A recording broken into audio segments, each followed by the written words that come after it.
ஊரில் இருக்க எல்லாத்துக்கும் வணக்கம்ப்பா. நாம் இன்றைக்கி எந்த படத்தை பற்றி ரிவ்யூ பார்க்க போகிறோம் அப்படின்னு பார்த்தீங்கன்னா ஸ்னேக்ஸ் 5 மான்ஸ்டர் சிட்டி அப்படிங்கிற படத்தை பற்றி ரிவ்யூ தான் பார்க்க போகிறோம். ஸோ ரிவ்யூவில் பார்க்கும்போது நம்ம சேனல் சப்ஸ்கிரைப் பண்ணுங்க, அப்படி லைக்கையும் போட்டு தள்ளிடுங்க. இந்த படத்துடைய கதை என்ன அப்படின்னு பார்த்தீங்கன்னா ஒரு தீவு ஊர் காட்டுறாங்க, ஒரு தீவு சிட்டியை காட்டுறாங்க. ஸோ அந்த சிட்டிக்குள்ளே ஒரு ஊர், அந்த பெரிய பெரிய பாம்பு மான்ஸ்டர்ஸ்லாம் உள்ளே பூந்து பயங்கரமாக அட்டகாசம் பண்ணுதுங்க, அடித்து ஊரே காலி பண்ணுதுங்க.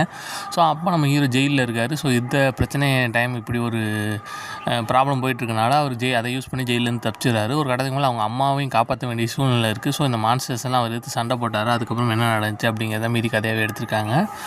ஸோ இந்த மாதிரியான மான்ஸ்டர்ஸ் ஊரே அட்டாக் பண்ணி அதை ஹீரோ எடுத்து சண்டை போடுற கதையெல்லாம் நம்ம நிறையா பார்த்துருக்கோம். ஸோ அந்த வயசில் இது கொடுத்துருக்காங்க. அதுவும் இது ரொம்ப லோ பட்ஜெட்டில் படம் எடுத்துருக்காங்க. அது அப்பட்டமாக தெரியுது. கிராஃபிக்ஸு விஎஃப்எக்ஸே ரொம்ப லோ குவாலிட்டியில் தான் பண்ணியிருக்காங்க.